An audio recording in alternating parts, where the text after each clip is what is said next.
আমি সবসময় এভাবে সিম্পলভাবে স্মুদিটা বানাই, সবাই খেতে খুব বেশি পছন্দ করে। আসসালামু আলাইকুম। আজকে ইফতার রেডি করতে অনেক বেশি লেট হয়ে গিয়েছে, তেমন কিছুই করি নাই, কিন্তু আমি অনেক লেট করে ইফতার রেডি করা শুরু করছি, যার কারণে অনেক বেশি দেরি হয়ে গিয়েছে।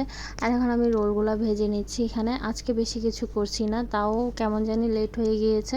অ্যাকচুয়ালি আলসেমি করে বসে থাকলে না সময়টা কোন দিক দিয়ে চলে যায়, কিন্তু যখন কাজটা করে ফেলি দ্রুত গতিতে, যখন আলসেমি করি না তখন কাজগুলো খুব সুন্দরভাবে হয়ে যায়।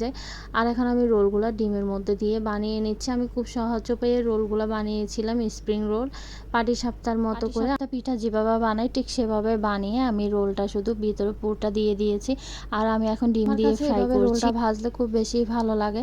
অনেকে বেডক্রাম দিয়ে বা পাউরুটির গুঁড়ি দিয়ে ভাজে, কিন্তু আমার এইভাবে ভাজলে না অনেক বেশি ভালো লাগে। রোলগুলো বানাতে অনেক বেশি সুবিধা হয় আর খেতে অনেক বেশি মজা লাগে। আমি রমজানের আগে এই স্প্রিং রোল তারপর আরও কিছু নাস্তা বানিয়ে রেখেছিলাম। ইফতারের আগে একটু একটু করে ভেজে নিচ্ছি খাওয়ার জন্য। আর এখানে নিয়ে এসেছে হালিম দিয়ে খেতে অনেক বেশি ভালো লাগে পরোটা দিয়ে। আর এখন রমজান প্রায় শেষের দিকে চলেই যাচ্ছে, রমজানগুলো দেখতে দেখতে। এখন না আর ছোলা বুট মুড়ি এগুলো কিছুই ভালো লাগছে না, বেগুনি পেঁয়াজু। এখন শুধু এই হালকা পাতলা নাস্তাগুলাই ভালো লাগছে। 2-3 দিন ধরে আমাদের কাজের খালাটা আসছে না, যার কারণে অনেক বেশি কাজের প্রেশার পড়ে যাচ্ছে। রান্না বান্না, তারপর ধোয়াবালা, ঘরের টুকিটাকি কাজকর্ম সব দিক দিয়েই অনেক বেশি প্রেশার পড়ে যাচ্ছে। আসলে এই হেল্পিং হ্যান্ডগুলো না আসলে না অনেক বেশি কাজের প্রেশার পড়ে যায়। এখন সব কিছু দিয়ে আমি রান্নাবান্নাটাও বসিয়ে দিব। একে একে করে সব কাজই সেরে নিচ্ছি, হাত ধোয়াপালা করে তারপর আমি রান্নাটাও বসিয়ে দিয়েছি। আর রমজান মাসে তেমন একটা খাওয়া হয় না। আমি যতই রান্না করি অল্প পরিমাণে রান্না করি, আমার কেমন জানি 2 দিনেই চলে যায়। চাই প্রত্যেক দিনই রান্না করতে, টাটকা খেতে না অনেক বেশি ভালো লাগে। আমি অল্প রান্না করার চেষ্টা করি, কিন্তু তারপরও থেকে যায়।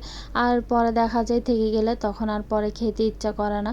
বিশেষ করে এই ধরনের মাছ, তারপর যে কোনো সবজি তেমন একটা খেতে ভালো লাগে না পরে। টাটকা জিনিসের মজাই আলাদা। আর আমার তো সব কিছু টাটকা রান্না করলে ভালো লাগে। মাছের সবজি তেমন একটা খাওয়া হয় না, বিশেষ করে ভালো মন্দ কিছু একটা দিয়েই ভাত খাওয়া হয়। আজকে আমি মাছটা রান্না করছি কষিয়ে। এভাবে কষিয়ে রান্না করলে মাছটা খেতে অনেক বেশি ভালো লাগে।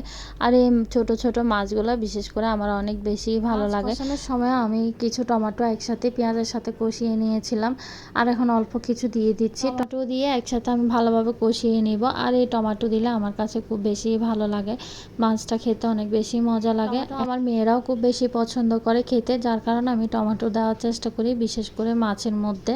মাছ রান্নাটা হয়ে এসেছে, এভাবে আমি আর 5-10 মিনিট বসিয়ে রাখবো, তারপর নামিয়ে নিব। কিছু রান্না করার তরকারি আছে, যার জন্য আমি শুধু মাছটাই রান্না করছি আজকে। আর সবাই ভালো থাকবেন, আল্লাহ হাফেজ।